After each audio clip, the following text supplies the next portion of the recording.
wholesale, do B2B here stateside. We just came back from our farm, and during that visualization, it reminded me of a conversation we had with our farmer.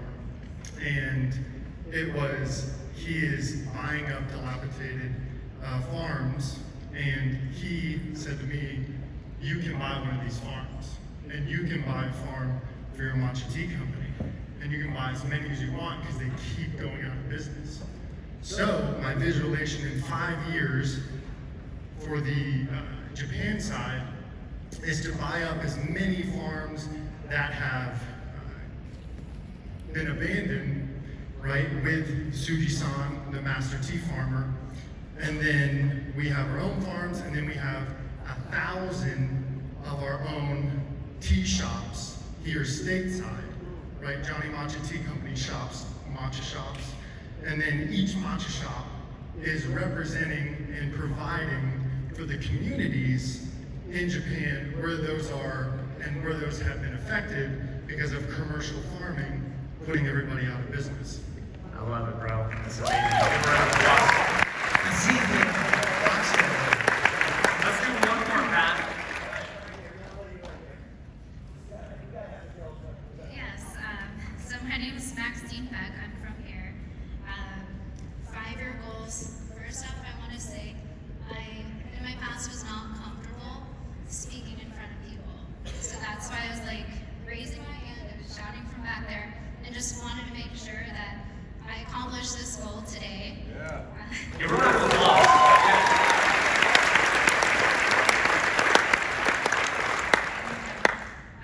So 5-year goals is to have the largest market share here in Las Vegas, have the most profitable and highly rated team at the real estate business here.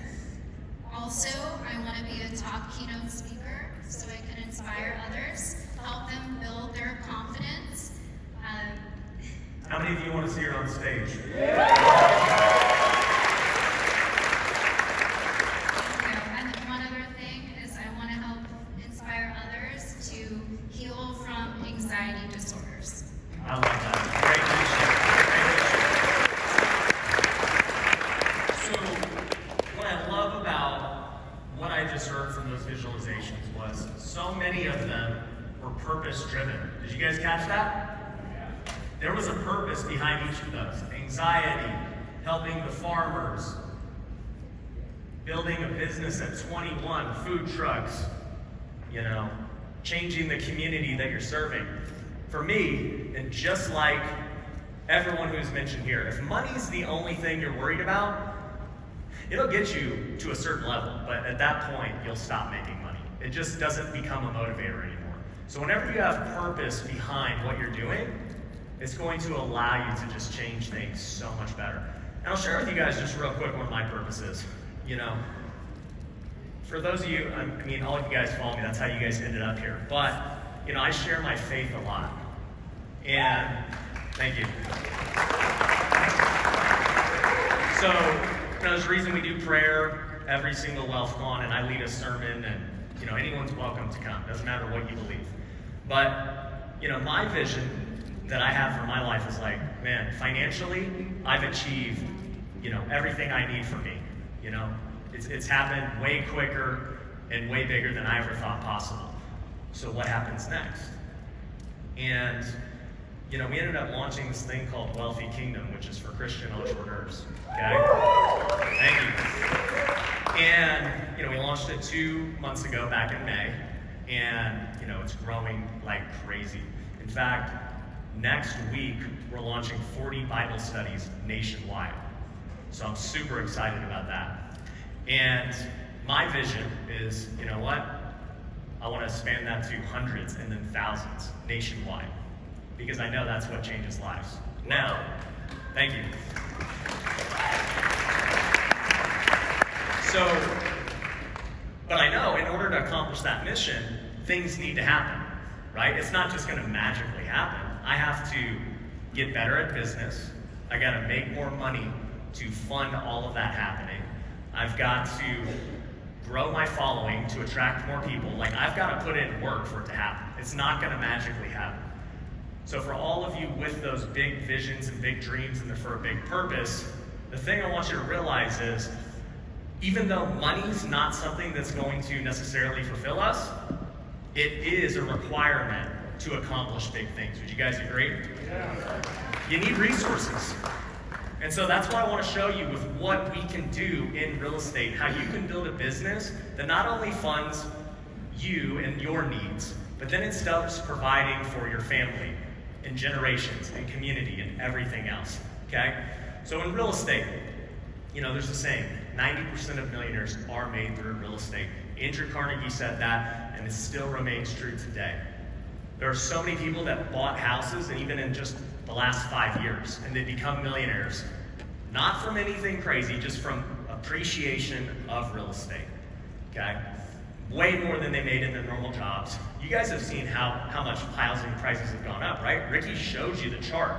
It's crazy how many millionaires have been made in just the last few years alone from real estate. Now, we talked about this. Every business links back to real estate. McDonald's, hotels, apartments.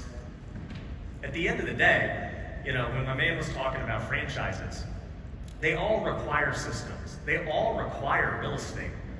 This building right here, the Mirage, it's real estate. You know how valuable this building is? Because somebody had the foresight to buy this land and build this building. You know how many billions this building has generated? Everything. Like, everything is real estate, guys. And the sooner you realize that, no matter what business you're currently in, it's going to help you. I don't care if you're in the food truck industry. I don't care if you're in insurance. I don't care if real estate is the main thing. Real estate's involved in everything that we do. So the question is, if we know that, why isn't everyone investing in real estate? We all know it's important. You guys all came here for a reason. You guys know it's important. But what's prevented you from getting going? How many of you guys have not done a deal yet? Raise your hands. Be real. How many of you have not done a deal? What are some of the reasons why you haven't done a deal yet? Shout it out. Be real. Ignorance, lending, haven't started. Why haven't you started? I just started like a week ago. What were you doing before that? I mean, you've been alive longer than a week. I'm serious. Like, and I'm not saying this to joke. Like, what did Andy say at the beginning? Did you guys like Andy? He was intense, dude. Right? Andy said at the beginning, do you want me to feed you ice cream, or do you want me to feed you truth and the meat and potatoes? Do I have permission to give you guys the truth? Okay, so you've been alive more than a week. Why haven't you done it? I just graduated from college and just finished my wrestling career. I know 18-year-olds right now in the All-Star program who've already wholesaled. Why haven't you done it? Never picked up pencils yet. Yeah, I mean, there's lots of excuses, guys. I mean, one of the guys in the All-Star program, he was 17 years old when he came to his first WealthCon. He legally couldn't even buy real estate. He still found a way to do a real estate deal. Isn't that incredible? His name's Isaac. You guys need to go meet him. He still sneaks into the after parties. He can't even get in. The guy's made multiple six figures. He's now, I think, 19. It's crazy. So we can make all the excuses in the world, okay? And I'll give you some of them, right? People say, oh, I don't have enough knowledge, right? That's what we just said. Well, you guys are here. We're going to change that today. So can we all agree that's not going to be an excuse anymore? Okay, so we can no longer say knowledge is an issue, because we're going to learn how to do this, okay? They say, I don't have enough money. How many of you guys have had that issue? That's why you're not doing it, okay? I don't have enough money. Well, I can tell you this. Every real estate investor is constantly looking for more money, okay? I want to go buy big apartment buildings. Ricky said he wanted to buy $100 million of real estate. Do you think Ricky has $100 million cash right now? There are not many people in the world that have $100 million cash right now. The reality is, when you're in real estate, you're always looking for money. A lot of you guys right now don't have a lot of money in your bank account. There's people right now who have made over $250K in those rooms who don't have money in their bank account right now. You don't want to know what's the difference between both of you guys? They're actually taking action. They're still looking for deals. They're taking their money and investing it back into their business. They're investing it into themselves. They're buying more real estate with their money. Even though they may not have cash in the bank, they've got assets. They're millionaires. And they can go sell those assets anytime they want and go get the cash. But we're going to talk about why they don't sell them and why it's important to own real estate assets, not only for wealth, but for tax benefits. So we can't use the excuse, I don't have enough money anymore, because you're always looking for money in real estate, okay? And that's a skill. Raising money is a skill. I've bought 500 plus rental units in the last year and a half. I did not have the money to buy it. You know what I did? I raised the money. And now I own those units. That's the game of real estate. And that's what makes it so special compared to other businesses.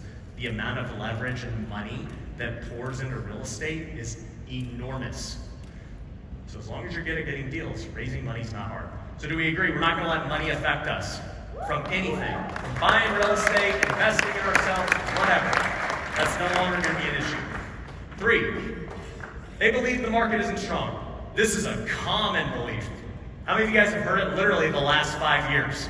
The news is like, oh, it's going to crash. Oh, guess what? COVID happened. And then what happened? It ripped. How many of you guys regret not buying during that time? Be real. Yeah. How many of you guys didn't buy because you were scared of what the news was saying and what others were saying? Well, for those of you who regret it, why didn't you buy that? Right?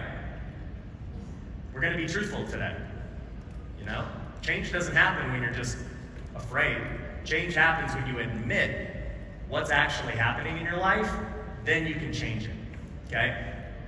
Sebastian was sitting right next to me. He talked about self-awareness. If we can't be aware of why we haven't been taking action, we're not going to take action.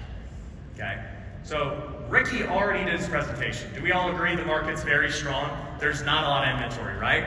Show of hands. Did you guys pay attention to his last presentation? Yeah. Okay. Last one. A lot of people say, I don't have enough time. That's essentially what my guy over here who was in college said. He said, I'm in college. There's no way I could have did real estate. I got news. College is not hard. Real life is hard. If you think college was hard, you're in a rude awakening for life. Okay? I shared my story about my son. That was hard. Okay? There's many of you who have gone through divorces. That's hard. There are many of you that have gone through messed up childhoods. That's hard. Those are scars.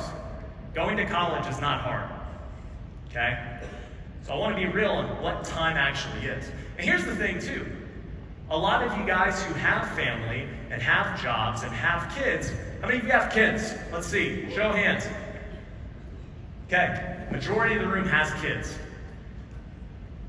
We can always say, oh, well, it's hard. I can't do it because I have kids and all these responsibilities. I got to go to Little League. I got to do this. We can make every excuse in the book. But guess what? There are people all on this stage who have kids, and they figure it out. I've got a 3rd kid on the way. I'm still making things happen, right? Brad Lee, I mean, he talked about his high school days of sleeping around and whatever he was doing. He has like 7 kids with 5 moms, okay? That's what Bradley has, okay? He figured it out. He's still successful paying child support 5 different ways, all right? So, are we not gonna blame our kids anymore for why we're not doing this? Can we agree? Okay, let's quit blaming our kids and let's be better parents. Let's be better providers, okay? So we're not gonna blame them anymore. Now, this is something Mark Zuckerberg said, and I wanted to use him because he recently just started Threads and kind of just stole it from Elon. But what he said was, the biggest risk is not taking any risk. In a world that is changing really quickly, the only strategy that is guaranteed to fail is not taking any risk.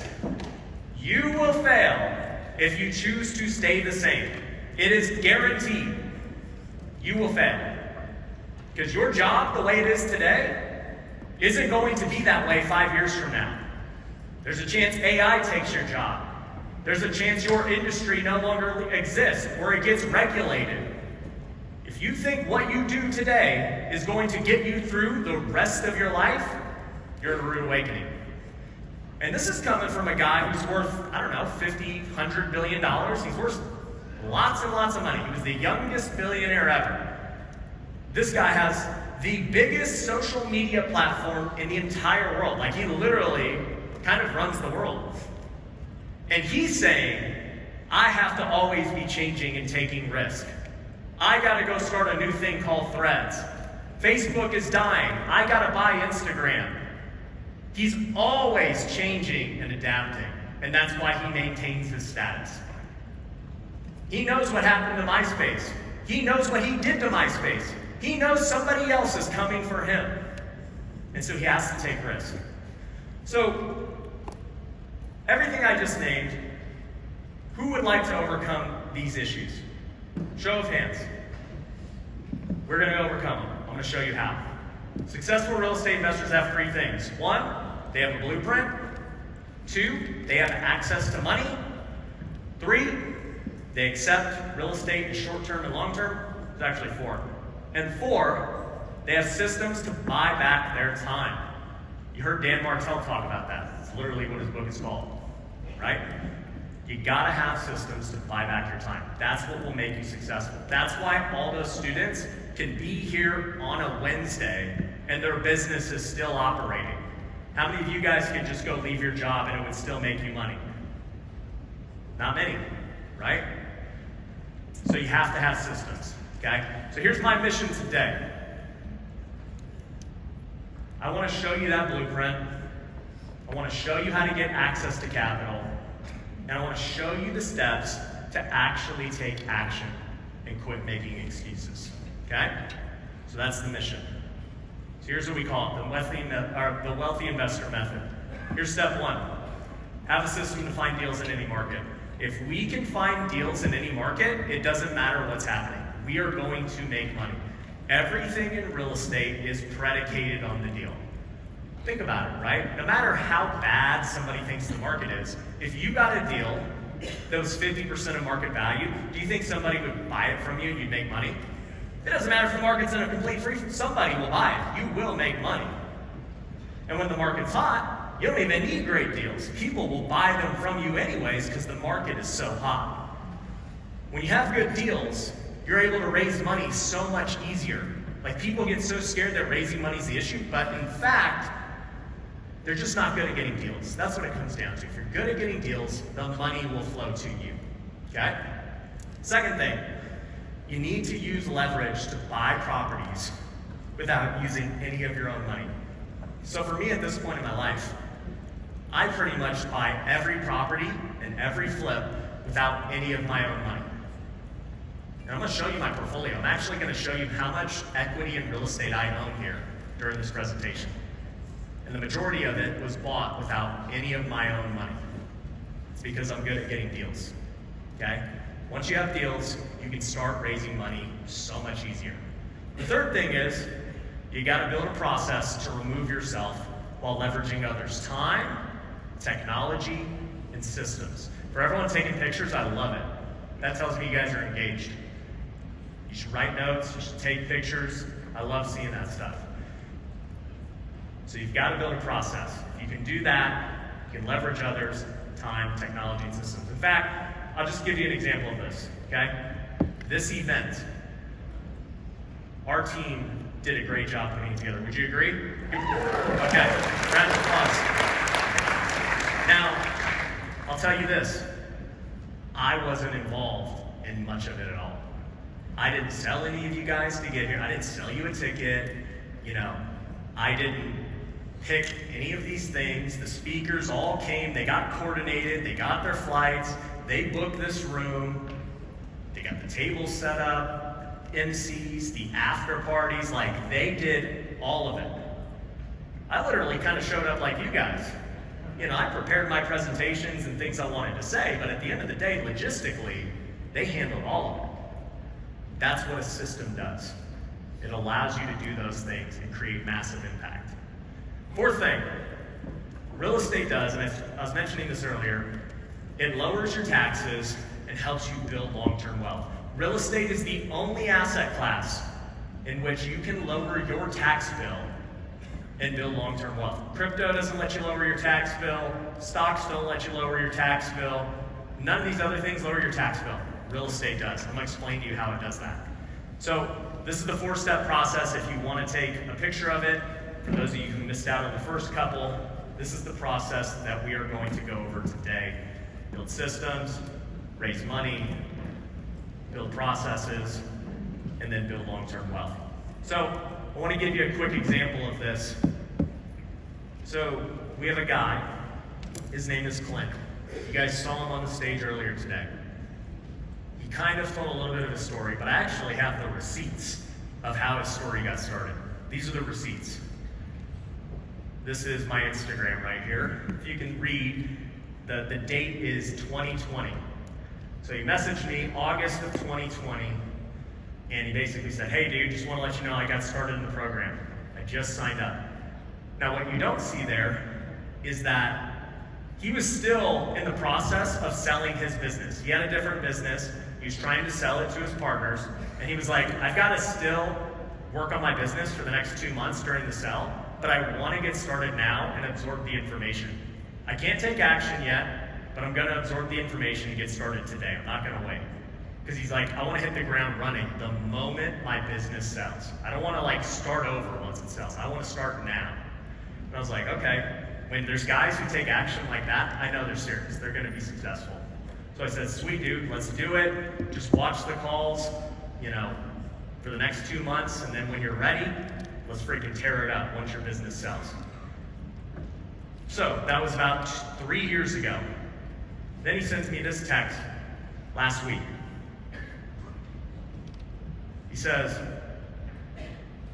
I'm adding $45K more by the end of the month, 24 deals closed, $845,000 in profit in 1 month. Give that a round of applause. I don't know why you did that. 53% margins. He's on his way to having $1 million months wholesaling real estate. Absolutely incredible. That's what an action taker looks like. To go from 0 real estate experience 3 years ago to building that. And he's right there in that other room. You just saw him on stage. Like, he's here. Those people are walking among you. It's like aliens, right? They're walking among us. I would never believe that somebody could make 800 grand in a month, but literally, they're walking among us. You can meet them. That's why I say networking is important. These people that are in the room are killers. They are good. So, I want to tell you guys my story real quick, then we're going to jump into the training. So I want to give you context to this. So, I mentioned my wife earlier. That was us back in 2013. 10 years ago, we were engaged and ready to get married. And I'll tell you this, I actually sold her on a dream. I said, I'm going to make it to the big leagues and we're going to be rich. That was what I told her. And she was like, whatever, I like you for you, right? That's what I like to think anyway. And, I was in the minor leagues at the time, and people don't know, but in the minor leagues, you don't make any money. So I was literally making $7,000 a month. Or not a month, a year, sorry. $1,200 a month, $7,000 a year, because you only get paid 6 months out of the year in the minor leagues. You only get paid while you play. During the off season, you do not get paid, okay? So, while we were engaged, we didn't have money, but I was selling her on this dream. I'm like, babe, I'm going to get to the major leagues. That's my dream. I'm gonna make millions of dollars doing that, and that's how I'm gonna provide for this family. Well, as time went on, I ended up getting released by the Oakland A's a few months before we were getting married. And I don't tell the story often, but at the end of the day, I didn't want to say I thought it might not happen with the marriage, but I was having an identity crisis. Sebastian talked about identity. I'm like, wow, my whole identity is wrapped up in baseball. That was literally my only ticket to making money. If I don't make it in baseball, I literally have no other skills. Seriously, I didn't. I never had a job. I didn't have experience. I'd never made money in my life. And I was about to get married. and I had to learn how to be a provider for my wife. Now, before all that happened, while I was making $7,000 a year, I got into doing random things to try and make money in the meantime. I became a realtor in 2010. Have any of you guys been a realtor? Any realtors in here? All right. You guys enjoy it? That was pretty quiet. There's like 4 people. So I didn't like it. So I was a realtor in 2010, did not like it, hated dealing with clients. I made about, I would say, in the span of 8 years of being a realtor, I kid you not, representing other clients, I probably made like $60,000 in 8 years. I wasn't very good, okay? I just didn't like working with clients, okay? So after a couple years of doing that, I hated it. So then I was like, what am I gonna do to make money? Well, I ended up getting my substitute teacher's license. And sure enough, I was working as a substitute teacher in middle school and high school, making $90 a day. That was what I did. And I was like, well, if I work 5 days a week, it's pretty easy. I just freaking take attendance and I just chill. And I'll make like $2,000 a month, and that's enough. We were super frugal. We didn't need a lot of money. So I literally did substitute teaching for years, just getting by, so I could try and play baseball. Well, fast forward, I get released from baseball. Real estate's not working out. Feeling like a failure, having an identity crisis, and I decide I need help. Well, I start praying. I'm like, God, I don't know what to do. I don't know how to make money, but I don't know if I'm supposed to keep trying to play baseball. I was literally lost. I was like at a moment, like this was a crucial moment in my life where I didn't know. Like I was at a standstill. That's what it felt like. And I just had to make a decision what path I wanted to go down. Have any of you guys ever felt like that? Like you're just at this moment that's super pivotal and it can go many different ways. Well, we end up getting married, and from our marriage, we got, some wedding gifts and everything else. So I furnished our apartment off Craigslist.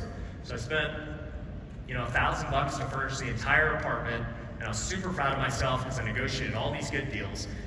And I just had this epiphany while I was looking at it. I was like, man, what if I was to just do this for a living? I know I could resell this furniture and make money. I bet you I could make more than I make substitute teaching, and it would take way less time. And so I said, you know what, I'm gonna do that. I ended up bringing another couch home. My wife was like, why did you buy another couch? We have a couch. And I was like, because I think I can sell it and make money. And she's like, well, you better get rid of it quick. I don't want this couch. And granted, I'm newly married. This is the first time we're living together, okay?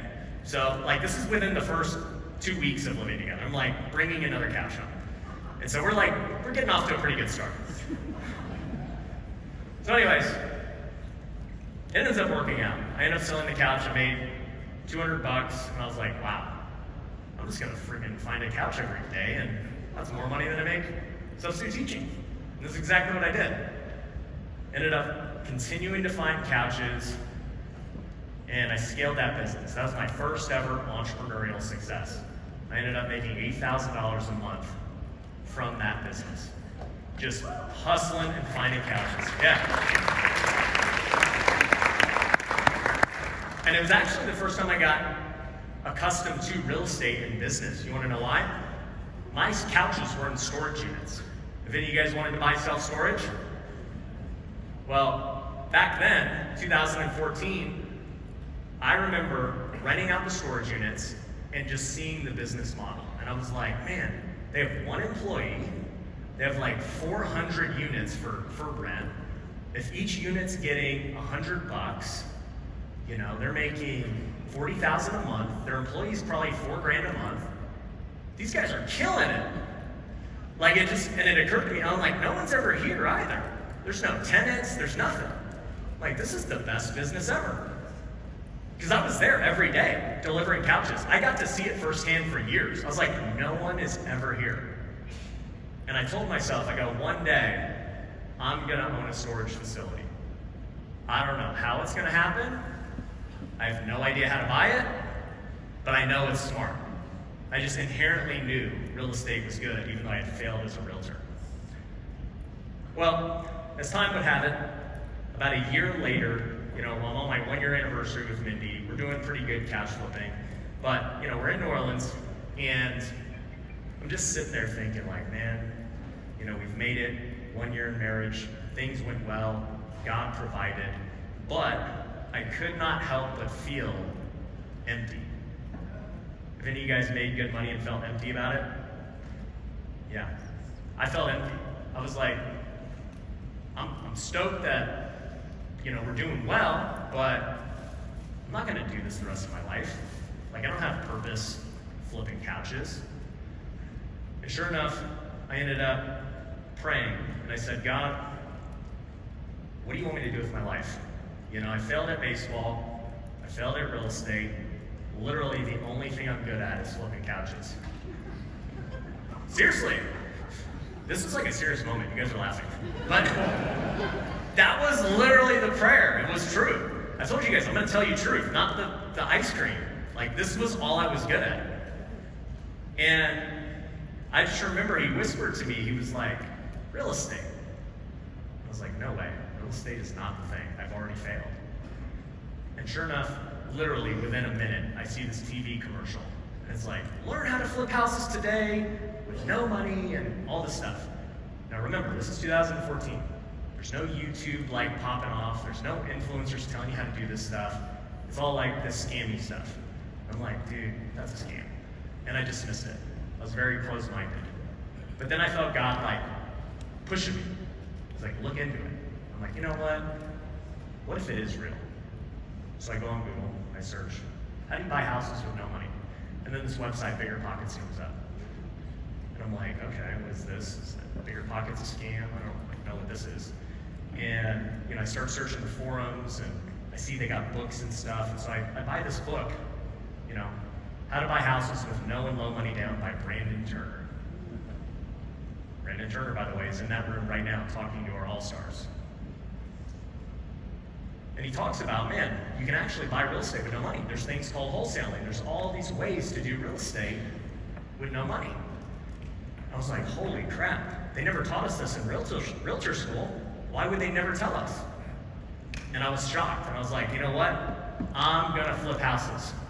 I told my wife on the way home, I said, I'm done flipping couches. I'm going to work towards flipping houses. I'd still keep flipping couches to keep paying the bills, but guess what? I wanted it bad enough, and I was willing to do both. I was like, I'm going to dedicate every waking second I am not flipping couches to figuring out how to flip houses. So that's what I did. 2 months later, I ended up finding my very first deal. Now, this first deal, I didn't have enough money. I didn't know anything about, I didn't have any private lenders that I knew.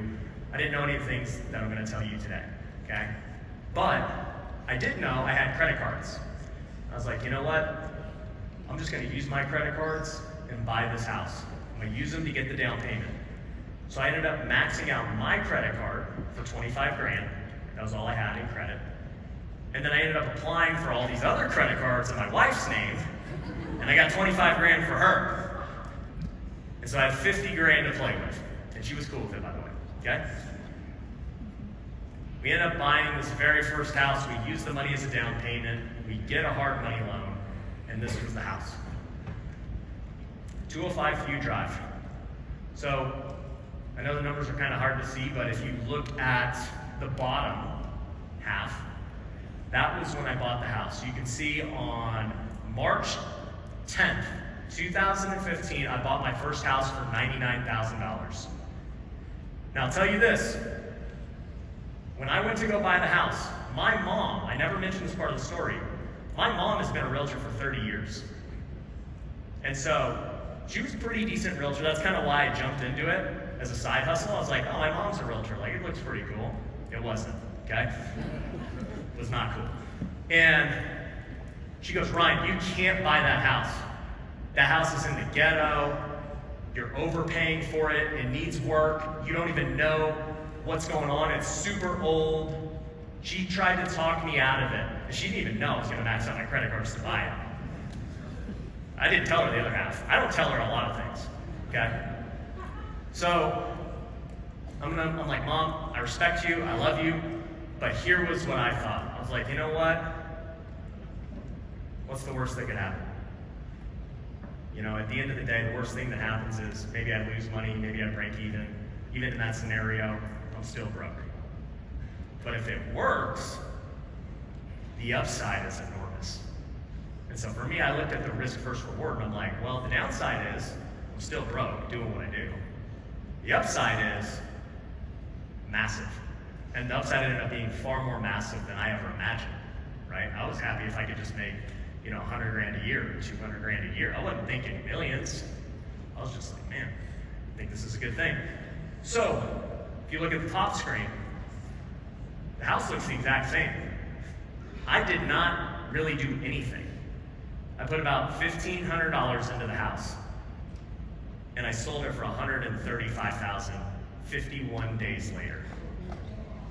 $25,000 profit. Yeah.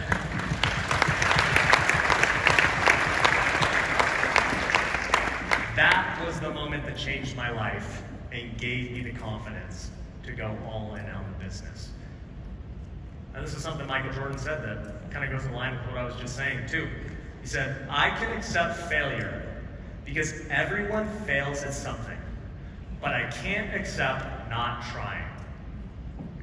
He's the greatest basketball player ever. And he's saying, you know what? I'm gonna fail. You know who's had the most failed game winners? Pretty sure it's Jordan. At the end of the day, he's failed a lot, but all of his failures have cost him the win. For anyone who's made, how many of you have already made over $250K in a year? Just so by show of hands. How many of you guys have failed? Like miserably? Yeah. Like, we all fail. That comes with success.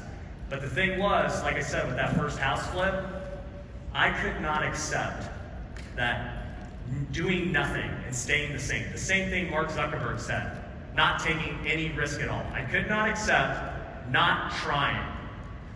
Because the worst thing that could happen was I failed. The best case scenario far outweighed what could happen if I failed. So winners are always taking chances. So this is what it ended up turning into. I started scaling my real estate investing company. To this point, we've done over 500 house flips, probably 600 now at this point. We have over 550 plus rental units, and I work 2 hours a week at that business. This whole week, I've been here at WealthCon. They're locking up deals today. The business is running without me. Monty is my COO. He was at MVP Day talking about how last month they locked up $500,000 in potential profit on their contracts. Last month I was in, where was I at? I was in Palm Springs, I was in Costa Rica. Like, they were doing all of that without me because of a process. And real estate ended up taking me to all these other things too. Real estate was the catalyst, like I mentioned earlier. 2 million followers on social media. It led to me building 6 other 7- to 8-figure businesses. Got the lifestyle of my dreams. My wife and I are about to celebrate 10 years of marriage in 2 months.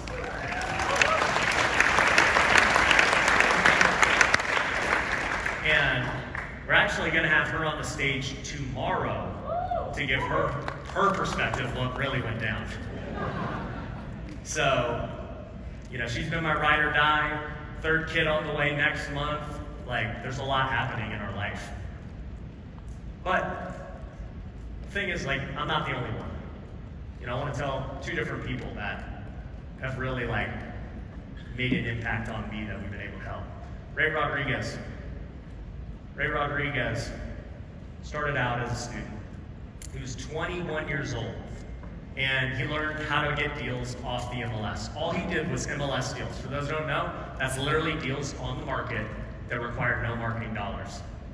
This year, he's on pace for $750,000 at 23. And I'll tell you this, the thing with Ray is, he is a hustler. That dude takes action more than anything. You tell him to do something, he'll do it. You tell him to jump, he jumps. You don't know why he's jumping, but he believes it. And that's what success takes. Sure. Yep. He owns his own business now. He started out working for me. He started out working for me first, then he became a student. We taught him our MLS acquisition system. He just got paid a commission working for me. He actually found me 40 deals while working for me. So he made me a lot of money. I then gave him my blessing to go out on his own. And by the way, he's in Vegas. So he competes with me using my own thing. Okay? I don't care. He's now making 750 grand this year in his pocket, not mine. Yeah.